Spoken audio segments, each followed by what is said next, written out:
પંચમહાલ જિલ્લામાં ખનન માફિયાઓ એટલા બધા બેફામ બન્યા છે કે હવે તેઓ સીધી સરકારી અધિકારીઓ પર વોચ રાખી રહ્યા છે. જી હા, ખનીજ ચોરોની આ જાસૂસી જાળનો ચોંકાવનારો પર્દાફાશ થયો છે અને અધિકારીઓ ખનીજ ચોરી પકડવા નીકળે તે પહેલા જ આ માફિયાઓ પાસે તેમની લોકેશનની વિગતો પહોંચી જતી હતી અને આ માટે તેઓ સોશિયલ મીડિયાનો હથિયાર તરીકે ઉપયોગ કરતા હોવાની વિગતો સામે આવી છે. તમને જણાવી દઉં કે ગોધરા અને કાલોલ પંથકમાં ખનીજ માફિયાઓએ ખાસ પ્રકારના વોટ્સએપ ગ્રુપ બનાવ્યા હતા અને આ ગ્રુપમાં જિલ્લા ખાણ ખનીજ અધિકારી, કાલોલ મામલતદાર અને ઘોગંબા મામલતદાર જેવા જવાબદાર અધિકારીઓના વાહનોને ટ્રેક કરવામાં આવતા હતા. જેવો અધિકારીનો કાફલો ઓફિસથી બહાર નીકળે કે તરત જ ગ્રુપમાં મેસેજ, ઓડિયો ક્લિપ અથવા તો વિડીયો દ્વારા તેની જાણકારી વહેતી કરી દેવામાં આવતી હતી.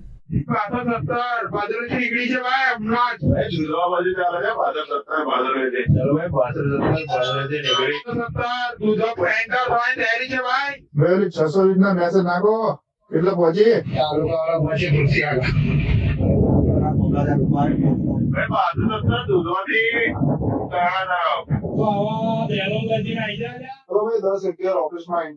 ખનીજ માફિયાઓના ખબરીઓ અધિકારીઓની ગાડીના નંબર અને કયા રૂટ પર ગાડી જઈ રહી છે તેની પરિપળની માહિતી પહોંચાડતા હતા અને પરિણામે આવતું હતું કે અધિકારી દરોડો પાડવા પહોંચે તે પહેલા જ ખનીજ ચોરો સાધન સામગ્રી લઈને રફુચક્કર થઈ જતા. આ ડિજિટલ જાસૂસીને કારણે ખાણ ખનીજ વિભાગના દરોડાઓ વારંવાર નિષ્ફળ જઈ રહ્યા હતા. વોટ્સએપ ગ્રુપના સંવાદો સામે આવ્યા બાદ હવે પંચમહાલ તંત્ર હરકતમાં આવ્યું છે.